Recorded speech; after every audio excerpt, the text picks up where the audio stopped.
દમણમાં weekend traffic સમસ્યા નિવારવા કલેક્ટરનો સપાટો. શનિ રવિ ભારે વાહનોના પ્રવેશ પર પ્રતિબંધ. દક્ષિણ ગુજરાત અને મહારાષ્ટ્રના સહેલાણીઓ માટે હોટ ફેવરિટ ડેસ્ટિનેશન ગણાતા સંઘ પ્રદેશ દમણમાં વીકેન્ડ દરમિયાન સર્જાતી વિકટ ટ્રાફિક સમસ્યા અને અકસ્માતોના ભયને નિવારવા માટે જિલ્લા કલેક્ટર સૌરભ મિશ્રાએ એક મહત્વપૂર્ણ અને પ્રજાલક્ષી નિર્ણય લીધો છે.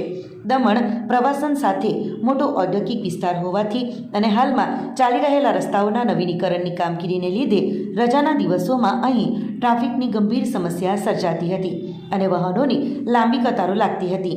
આ સમસ્યાના કાયમી ઉકેલ માટે જિલ્લા કલેક્ટર સૌરભ મિશ્રા દ્વારા એક મહત્વપૂર્ણ જાહેરનામું બહાર પાડવામાં આવ્યું છે. આ આદેશ અનુસાર દમણના મુખ્ય રસ્તાઓ પર હવેથી દર શનિવાર અને રવિવારના રોજ બપોરે 3થી રાત્રે 11 વાગ્યા સુધી ટ્રાન્સપોર્ટ વાહનો એટલે કે ટ્રક અને ટેમ્પો જેવા ભારે વાહનોની અવરજવર પર પ્રતિબંધ મૂકવામાં આવ્યો છે. ખાસ કરીને આંબાવાડી જંકશનથી રાજીવ ગાંધી સેતુ, મસાલ ચોકથી ધોબી તળાવ થઈને રાજીવ ગાંધી સેતુ અને વડ ચોકીથી રાજીવ ગાંધી સેતુ તરફ જતા માર્ગો પર આ નિયંત્રણો લાગુ રહેશે. રજાના દિવસોમાં આ માર્ગો પર ભારે ટ્રાફિક રહેતો હોવાથી સામાન્ય જનતા અને અન્ય વાહન ચાલકોને પડતી મુશ્કેલીઓ નિવારવા તેમજ જાહેર સૂચનાને ધ્યાનમાં રાખીને મોટર વ્હીકલ એક્ટ 1988 હેઠળ આ નિર્ણય લેવામાં આવ્યો છે, જેનો અમલ તાત્કાલિક અસરથી શરૂ થશે અને નિયમ ભંગ કરનાર સામે કાયદેસરની કાર્યવાહી કરવામાં આવશે. વહીવટીતંત્રના આ નિર્ણયને પગલે વીકેન્ડમાં દમણ આવતા સહેલાણીઓ અને અહીંથી સ્થાનિક જનતાને વાહનોની લાંબી કતારોથી થોડી ઘણી મુક્તિ મળશે. વહીવટીતંત્રના આ નિર્ણયને પગલે વીકેન્ડમાં ઉમટી પડતા સહેલાણીઓ અને સ્થાનિક જનતાને ટ્રાફિક જામમાંથી થોડી ઘણી રાહત મળવાની આશા સેવાઈ રહી છે.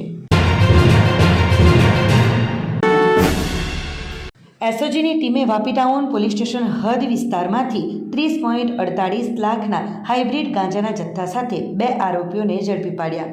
વલસાડ જિલ્લા પોલીસ વડા યુવરાજસિંહ જાડેજા અને સુરત રેન્જ આઈજી પ્રેમવીરસિંહના માર્ગદર્શન હેઠળ જિલ્લામાં માદક પદાર્થોની બદીને ડામવા માટે એસઓજી પીઆઈ એયુ રોઝ અને તેમની ટીમે હાથ ધરેલી ઝુંબેશમાં મોટી સફળતા મળી છે.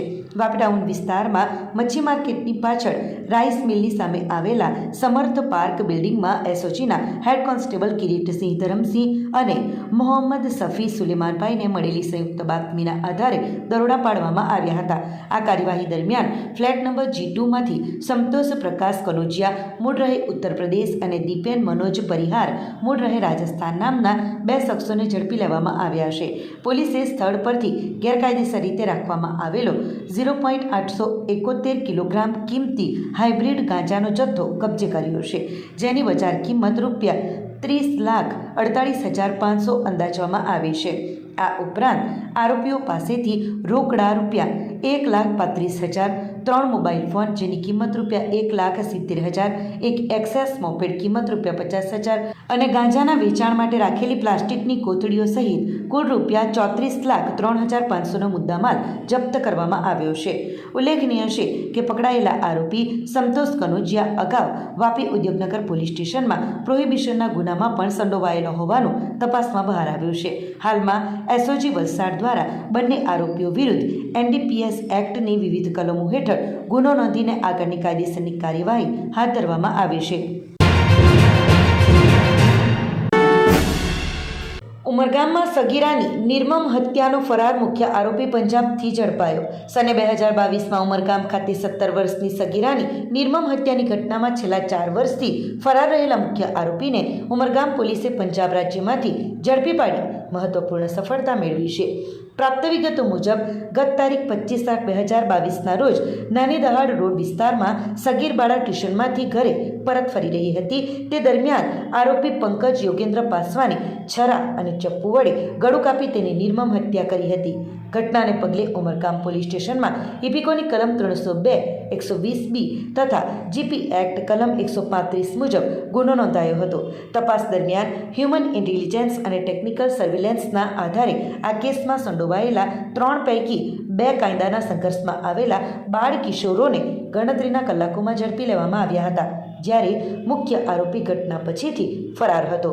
પોલીસ મહાનિરીક્ષક પ્રેમવીરસિંહ સુરત વિભાગ તથા વલસાડ જિલ્લા પોલીસ અધિક્ષક યુવરાજસિંહ જાડેજાના માર્ગદર્શન હેઠળ અને નાયબ પોલીસ અધિક્ષક BM દવે વાપી વિભાગની દેખરેખમાં ઉમરગામ પોલીસે સતત તપાસ ચાલુ રાખી હતી. દરમિયાન આરોપી પંજાબના રાજપુરા વિસ્તારમાં હોવાની ચોક્કસ માહિતી મળતા ઉમરગામ પોલીસની ટીમે ત્યાં દરોડો પાડી મુખ્ય આરોપી પંકજ યોગેન્દ્ર પાસવાનને ઝડપી લીધો હતો. આ રીતે ચકચારી બનેલી સગીરાની હત્યાના કેસમાં 4 વર્ષથી નાસ્તો ફરતો મુખ્ય આરોપી પોલીસના હાથે ઝડપાતા મૃતકના પરિવારને ન્યાયની આશા જાગી છે. તેમજ ઉમરગામ પોલીસની કાર્યક્ષમતા ફરી એકવાર સાબિત થઈ છે. વલસાડના મદનવાડમાં જર્જરિત શ્રી કૃષ્ણા કોમ્પ્લેક્સની બાલ્કની ધરાશાયી, એક વૃદ્ધા ઈજાગ્રસ્ત થયા. વલસાડ શહેરના મદનવાડ વિસ્તારમાં આજે એક મોટી દુર્ઘટના સર્જાતા રહી ગઈ હતી. છેલ્લા ઘણા સમયથી જર્જરિત હાલતમાં ઊભેલા શ્રી કૃષ્ણા કોમ્પ્લેક્સના એપાર્ટમેન્ટની બાલ્કની અચાનક ધરાશાયી થતાં ભારે દોડધામ મચી ગઈ હતી. આ ઘટનામાં એક વૃદ્ધ મહિલા કાટમાળની અડફેટે આવી જતાં તેમને ઈજાઓ પહોંચી હતી. સદનસીબે કોઈ મોટી જાનહાનિ સર્જાઈ નથી. બાલ્કનીનો મોટો હિસ્સો નીચે પાર્ક કરેલા વાહનો પર પડતા વાહનોનો કચરઘાણ નીકળી ગયો હતો અને આર્થિક નુકસાન થયું હતું. ઘટનાની જાણ થતાં જ આસપાસના લોકો દોડી આવ્યા હતા અને ઈજાગ્રસ્ત વૃદ્ધાને તાત્કાલિક સારવાર અર્થે નજીકની હોસ્પિટલમાં ખસેડવામાં આવ્યા છે, જ્યાં તેમની સારવાર ચાલી રહી છે. પ્રાપ્ત માહિતી અનુસાર શ્રી કૃષ્ણા કોમ્પ્લેક્સની ઇમારત છેલ્લા ઘણા સમયથી અત્યંત જર્જરિત હાલતમાં હતી. વલસાડ નગરપાલિકા દ્વારા અગાઉથી જ તકેદારીના ભાગરૂપે આ એપાર્ટમેન્ટને ભયજનક જાહેર કરી ખાલી કરાવી દેવામાં આવ્યો હતો. જો કે ખાલી હોવા છતાં જર્જરિત ભાગ તૂટી પડતા આ અકસ્માત સર્જાયો હતો. આ ઘટના ફરી એકવાર ચોમાસા પહેલાં અને પછી જર્જરિત ઇમારતો ઉતારી લેવાની અથવા રિપેરિંગ કરાવવાની ગંભીરતા તરફ ઇશારો કરે છે.